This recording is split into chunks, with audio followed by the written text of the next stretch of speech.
Hello everyone, this is Callie Beard of KarmicTools.com, and this is your weekly forecast for October 5th through the 11th of 2025. So our week kicks off on Monday the 6th. When Mercury dives into Scorpio's deep waters, it stirs the cauldron of your mind, asking you to face the truth of how you think, communicate, and express your authentic voice. This is not surface level chatter. This is a soul level inquiry. What have you learned about your ability to consciously co-create your world with your ideas, thoughts, and concepts? How do you cultivate value with your creativity? What stories or mental patterns have reached their expiration date and are ready to be composted so that something more vital and life-affirming can take root?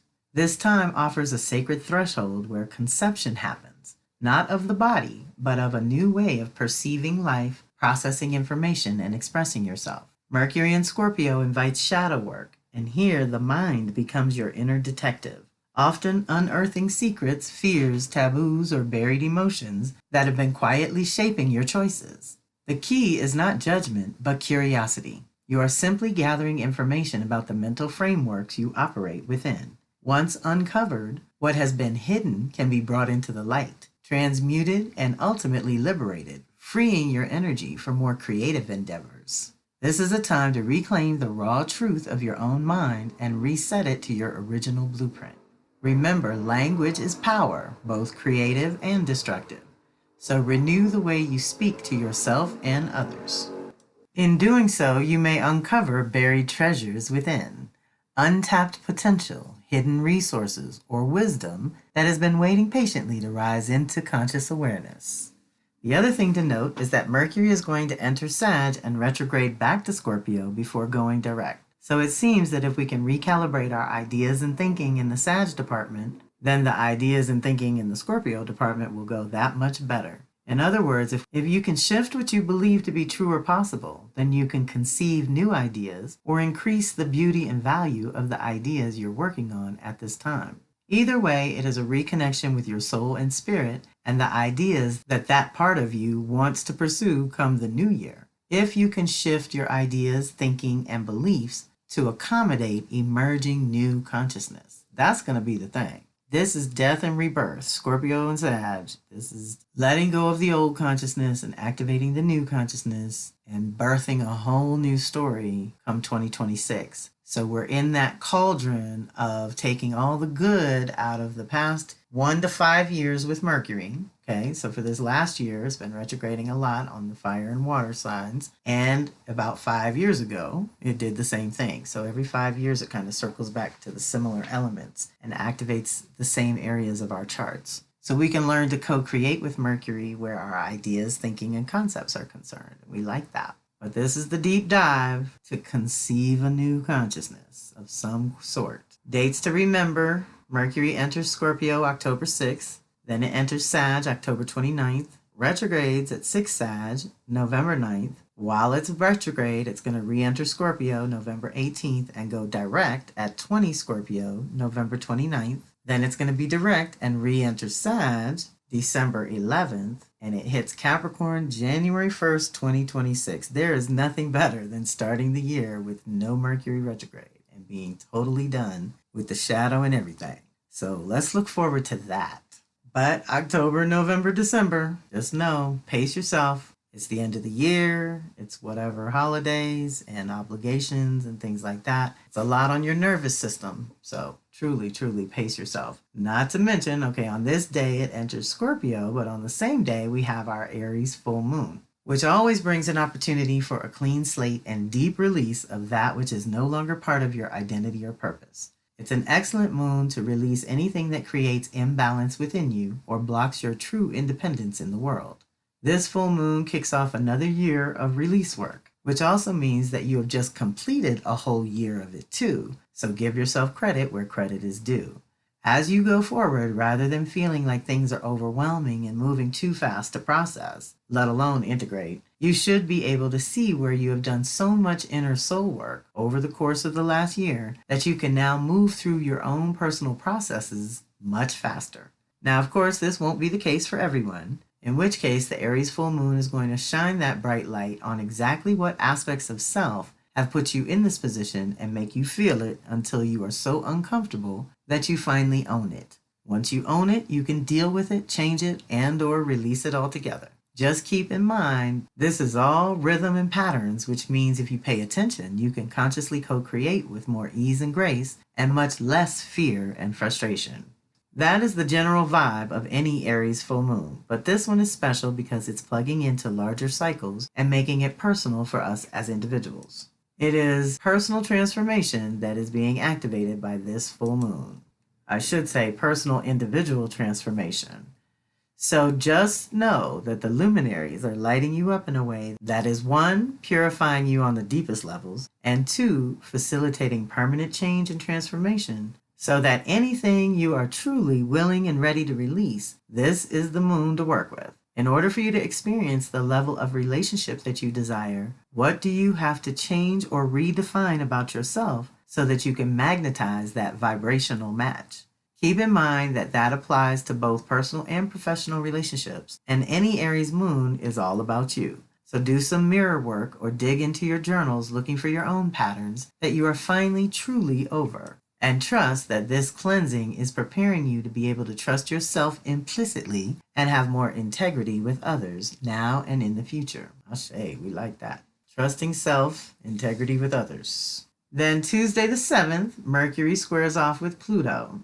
This energy carries a robust and challenging force. At its peak potential, it invites you to embark on a profound journey of self-exploration, uncovering hidden depths within your psyche and gaining invaluable insights to inform your path forward. Delve beneath the surface to unearth core motivations and decipher the hidden or deeper meanings behind your own decisions. While the revelations may surpass your expectations, trust in the wisdom of the universe's timing. Remain focused and guided by your internal compass, disregarding external judgments or opinions. Be aware of any temptation to fixate on one thing or attempt to persuade others to adopt your viewpoint, as this is a waste of your precious time, energy, and resources. Instead, prioritize your personal growth and individual direction, trusting that your own journey will naturally inspire and enlighten those attuned to your wavelength. This is a personal transformation of your thinking or your creative ideas when you realize that something has to change or end, and you may have to make a choice or a decision to accommodate the ending or new beginning. Deep breath. Then we move to Wednesday, October 8th, when Venus will sextile Jupiter. This energy amplifies your connections, whether personal or professional, enabling you to elevate the vibration and potential of those relationships to their own natural next level. We bring improvements when these two get together in an opportunity like this. And it's Venus, relationships and finances, right? In personal interactions, the atmosphere is sociable, light, and fun. In professional or public settings, interactions can flow more smoothly as people are relaxed, open-minded, and enthusiastic about exchanging ideas. This energy sparks our inherent optimism and a positive mindset, making it an opportune time to broaden your knowledge base and sharpen your skill set in a way that enhances your value to the team. You will carry the frequency of success and abundance with this energy. It is a good time to cultivate a strong connection to your own instincts and be more confident in your interactions with others. Cultivate community and connection and watch the expansion of your joy and a major increase of your magnetism under this influence. These are the two benefactors getting together to create an opportunity of some kind, so don't miss out. Deep breath. That's Wednesday the 8th.